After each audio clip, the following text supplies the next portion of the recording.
malheureusement mënuñu ko détailler fii pour l'économie du temps mais bëggoon naa ñu wax ci benn particularité en Occident. France ak islam. mais France acharnement bi ñu def ci musulman yi. waroo sol jàllaaba. boo soloo jàllaab ñoo jàllaab bi warul ample dafa war a xat. hijab waxatuñ ko.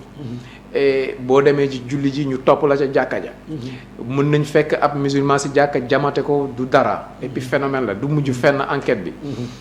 voilà léegi yamatuñu foofu nee nañ boo amagul 16 ans waroo woor. mais lan moo xew France lan mais affaire bi la France mène une bataille acharnée contre l'islam. lu tax loolu parce que la France est prise en otage par deux groupes yoo xam ne ñoom ñaar ñëpp ils ont identifié l'islam comme leur ennemi. Le premier groupe c'est le sionisme. Les sionistes dañoo am doole biir France moo tax mën nañ fa caricaturer yoon Yàlla Muhammad mën nañ fa fontoo ku mu neex mais les sémites su ñuy wax sax naan antisémitisme non c'est extraordinaire. Les juifs sont intouchables en France moo tax juddoo leen sax bu mu nekkee di leen fontoo dañ ko fa dàq. waaw dañ ko jël àtte ko ne ko fii doo fi nekk. donc kon le sionisme est un grand ennemi de l'islam en réalité.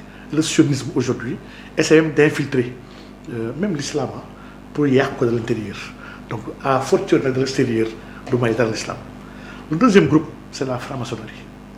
La France bu fàtte ni elle était dénommée la fille aînée de l'Église. La France était très chrétienne.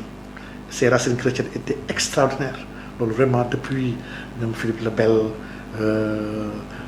les croisés. di ko bu ñu gisee jeunes yi di woor di ko observer même bu ñu dul julli sax dañuy woor. c'est catastrophique loolu da leen pour ñoom c'est catastrophique. Le rapport Montaigne génn daawaat jikk sur l'état de la religion et de la foi en France avait alerté les autorités françaises.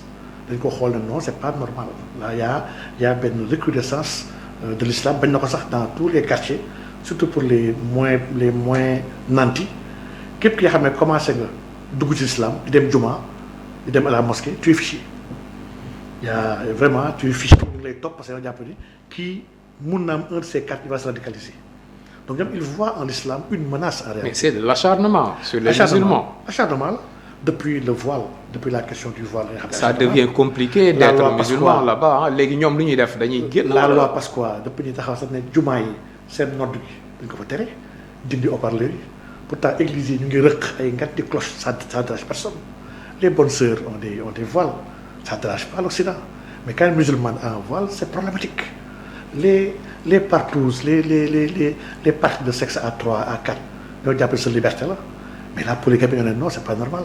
Donc pour dire que l'Occident a une guerre contre l'islam qu'elle assume dafa ko assumer nag te man dama ko nangul ndax l'islam n'a pas fondé l'Occident.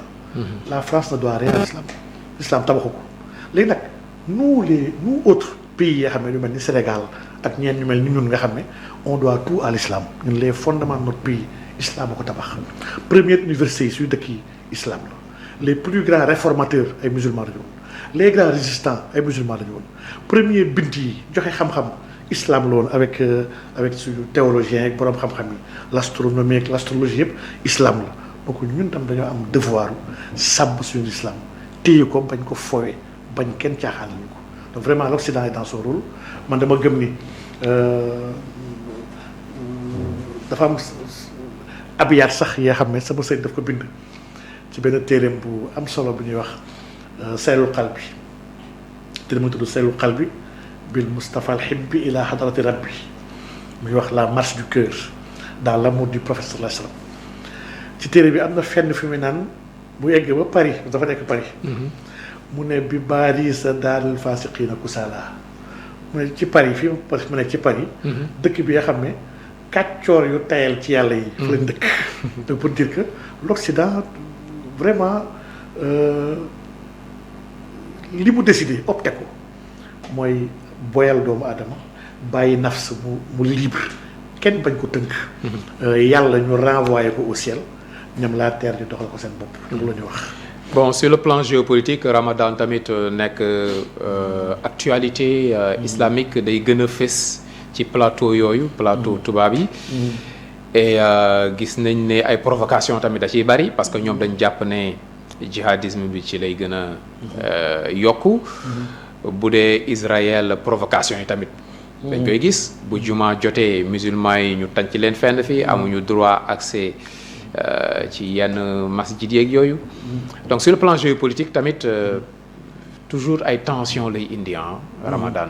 bu baax parce que Ramadan wax dëgg yàlla moment de ferveur spirituelle bu ngand la et partout où un musulman se trouve Ramadan mooy jët moment bi nga xam ne mënul ñàkk manifester sa foi avec des rassemblements des tarawih et cetera yoo xam ne et loolu ça gêne ça choque ñi nga xam ne vraiment ce sont des traditions un peu occidentalisées judéo-chrétiennes donc ñoom mënuñu tolérer noonu vraiment islam ils voient en islam un problème donc et loolu tamit kenn ku nekk taarixam jàpp naa nag ni les musulmans war nañu gën a góorgóorlu woon na la mooy islam ndax l'islam dafa am malchance aujourd'hui dafa am ay noon yu am doole ba pare organisé ñun jullit yi amuñu organisation même bu dee yàlla jox ñu doole waaye xam ne dañoo nasax ndax ànduñu muy benn ñaar ñu am devoir ñeen ñoom yu ay noon dañoo xamul ñu am devoir xamal leen lan mooy l'islam bu Yonent bi sallallahu alayhi wasallam jàngale ndax l'islam ñu bëri ñu ngi koy caricaturer